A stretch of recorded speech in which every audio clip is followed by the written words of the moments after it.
یہ تمہارا جو اکاؤنٹنٹ ہے یہ اس نے بڑا نقصان پہنچایا ہے، کاروبار کے اندر یہ ہو رہا ہے وہ ہو رہا ہے، میں سنبھالتا ہوں، میں کرتا ہوں۔ اس لڑکی نے کہا دیکھو بات سنو، میرا باپ جو تھا وہ مجھ سے کہیں زیادہ سمجھدار تھا، اس نے مجھے جو بات کہی ہے نا میں نے اس کے اوپر عمل کرنا ہے۔ دیکھو میری ذمہ داری، میرے بچوں کی ذمہ داری یہ تمہارے اوپر ہے، ہاں البتہ میکسیمم یہ میں کر سکتی ہوں کہ ٹھیک ہے آدھا خرچہ گھر کا جو ہے وہ تم کیا کرو، آدھا خرچہ میں کر دیا کروں گا، وہ کوئی مسئلہ نہیں ہے، لیکن تم میرے والد کی جو وصیت ہے اس کے مطابق اس کمپنی میں نوکری نہیں کرو گے، نہ یہاں پہ آؤ گے۔ وہ خبیث تھا، اس کو پتا تھا کہ اب کمپنی اس کے حوالے ہے، بیٹا بھی ہے بیٹی بھی ہے میری۔ اس نے ایک دم سے کہا اپنی بیوی سے، کہنے لگا کہ ہمارا مزرعہ ہے ہاں جی، اور اس مزرعے کے اندر چلتے ہیں، وہاں پر 2-3 دن گزارتے ہیں۔ قاہرہ سے تقریباً کوئی 70 کلومیٹر کے فاصلے پر مزرعہ تھا۔ اس نے کہا ٹھیک ہے، لو جی وہاں پر چلے گئے۔ انہوں نے کہا 2-3 دن یہاں پہ یعنی جس کو کہتے ہیں کہ ذرا ماحول تبدیل کرتے ہیں، سیر و تفریح کرتے ہیں۔ اس خبیث نے کیا کیا؟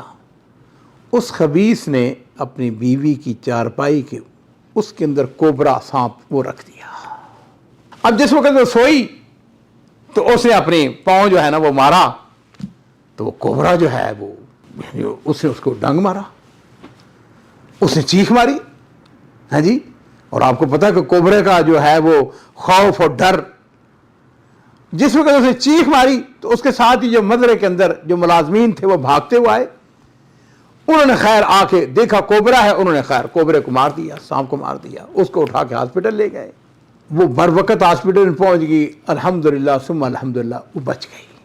لو جی 2 ہفتے 3 ہفتے وہاں ہاسپٹل کے اندر رہی، علاج ہوتا رہا، الحمدللہ وہ دن بھی آیا جب وہ ہاسپٹل سے اب جس کا جو خامد تھا مجرم، اس نے اپنے وہ جو پاپ تھا اس کے اوپر پردہ ڈالنے کے لیے اس نے کیا کیا؟ اس نے ایک حفل، ایک دعوت کی جس میں لوگوں کو بلایا، یہ ظاہر کرنے کے لیے کہ مجھے اپنی بیوی کے ساتھ بڑی محبت ہے۔ خیر وقت گزرتا چلا گیا، اس حادثے کو کچھ سال 1.5 سال گزر گیا۔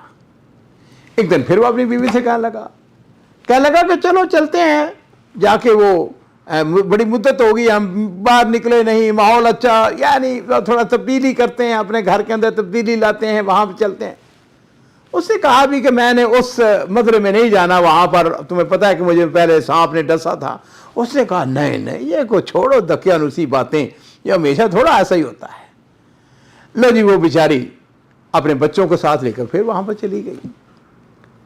اس خبیث نے پھر کوبرا سانپ کا بندوبست کیا اور اس کے جو قدم ہے نا جہاں پہ اس کے اوپر اس نے نیچے رکھ دیا، اور جس وقت وہ سوئی اس نے اپنی ٹانگ ماری ہاں جی، پاؤں مارا اس نے، تو کوبرا جو ہے اٹھا اور اس نے اس کو ڈسا، اور اب کی بار جو ہے وہ جو زہر تھا وہ انتہائی خطرناک ثابت ہوا۔ ہاسپٹل میں لے کے گئے لیکن قضاء و قدر وہ فوت ہو گئی، اس کی ڈیتھ ہو گئی۔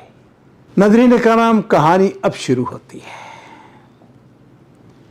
یہ آدمی میں نے عرض کیا نا کہ خبیث تھا، اس نے کیا کیا کہ تعزیت کے 1 دن 2 دن 3 دن گھر والے جو تھے، اس کی والدہ جو تھی لڑکی کی، اس نے آمنا وصدق، اس کے بھائی آ گئے، اس نے گفتگو شروع کر دی۔ اس نے کہا کہ ہاں جی میری بیوی تو فوت ہو گئی ہے، میں یعنی اس کا جو جائیداد ہے اس کے حوالے سے گفتگو کریں، ہاں جی جائیداد کتنی ملے گی، کس کس کو ملے گی، کیا ہے، اس کا بچہ ہے بچی ہے ہاں جی۔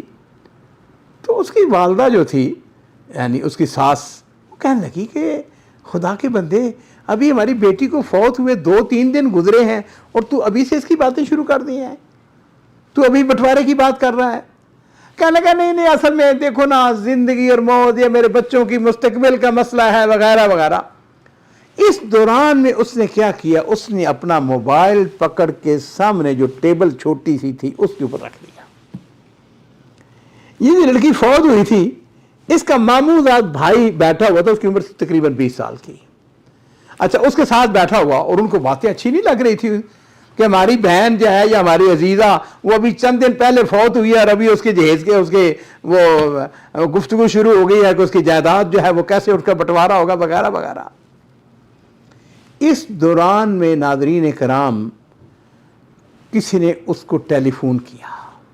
اس کا ٹیلی فون سامنے ٹیلی فون اس نے ٹیبل کے اوپر رکھا ہوا ہے اور اس کے اوپر عام طور ہوتا ہے نا ایسے کہ ہم جس کا سیو کرتے ہیں تو اس کا لکھتے ہیں فلاں کا نام, تو اس کے اوپر لکھا ہوا تھا صاحب الکوبرا, یعنی کوبرے والا.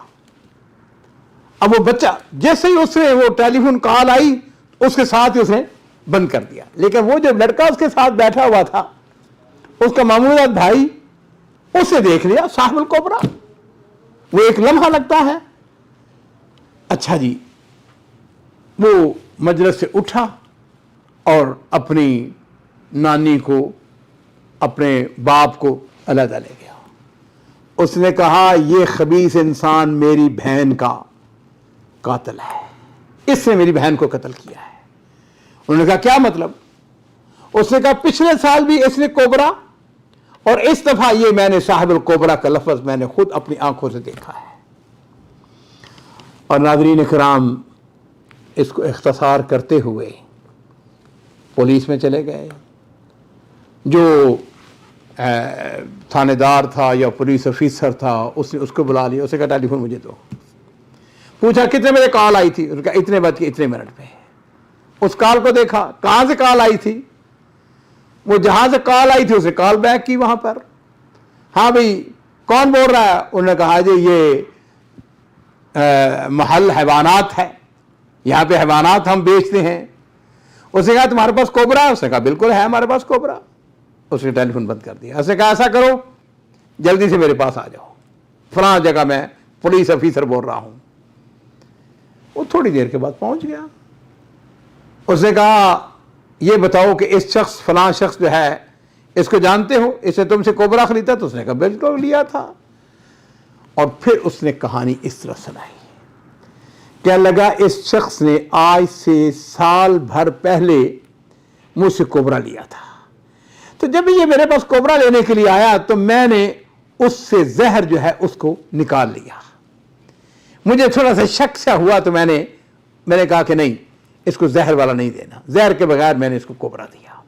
ورنہ جو پہلی دفعہ وہ بچ گئی تھی وہ کوبرا تو آپ کو پتہ ہی ہے کہ بڑا سخت ظالم ہوتا ہے, تو اس میں سے زہر میں نے اس کو نکال کے دیا. اور اب جو بات گفتگو سامنے کھلی اس کے مطابق وہ بچ گئی. کہنے لگا پھر یہ میرے پاس آیا اور پھر اس نے مجھ سے کوبرا کا مطالبہ کیا. تو ہماری 2000 جنی جو مصری پاؤنڈ ہے اس کی بات چیت ہو گئی. اس نے 1500 پاؤنڈ دے دیا, 500 پاؤنڈ باقی تھا. اور میں نے آج اس کو فون اصل میں اس لیے کیا کہ میں نے اپنا وہ 500 پاؤنڈ باقی رہتا تھا تو میں نے فون کیا کہ وہ مجھ کو 500 پاؤنڈ میرا دو. اس دفعہ اس نے مجھے کہا کہ اس میں سے زہر نہیں نکالنا. میں نے پوچھا کیوں نہیں زہر؟ تو اس نے مجھے بتایا کہ ہمارے پاس ہم اس کے اوپر کچھ ایکسپیریمنٹ کر رہے ہیں, کچھ تجربات کر رہے ہیں زہر کے اوپر, لہذا تمہیں زہر نہیں نکالنا. کہنے لگا کہ میری بدقسمتی یا میری غلطی کہ میں نے وہ زہر نہیں نکالا. اور ناظرین کرام اس طرح یہ مقدمہ جو ہے یہ پایہ تکمیل تک پہنچتا ہے, تحقیق ہوتی ہے. اور پتہ ہے آپ کو پولیس والے جب منوانے پہ آتے ہیں تو وہ چند گھنٹوں کی بات ہوتی ہے. اس نے اعتراف کیا, کہنے لگا کہ یہ مجھے پیسے نہیں دیتی تھی, ہاں جی میں بالکل غریب آدمی تھا, میں نے یہ مجھ کو اپنی کمپنی میں نوکری نہیں دیتی تھی وغیرہ وغیرہ. اور پھر میں نے اس سے انتقام لینے کا پروگرام بنایا اور اس کے نتیجے میں جو ہوا سو ہوا. ناظرین اکرام میں اپنی بچیوں سے اپنی بیٹیوں سے یہ بات کہوں گا کہ دیکھو پہلی بات تو والدین کے نام میسج, اپنی بچیوں کی شادی کریں اچھے اخلاق والا دیکھیں, اعلی اخلاق والا دیکھیں. اور بچیاں جو ہیں وہ اپنے والدین کی اطاعت اور فرما برداری. دیکھیے سیدھی بات یہ ہے, والد جو ہے سبحان اللہ اس کی جو نظر ہے وہ عمیق نگاہوں سے دیکھتا ہے, اس کی بہت نظری ہوتی ہے. یہ بدقسمتی, یہ محبت, یہ عشق, یہ افسانے, واللہ میری بیٹیوں یہ چند مہینوں کی بات ہوتی ہے, سارا بھوت اتر جاتا ہے.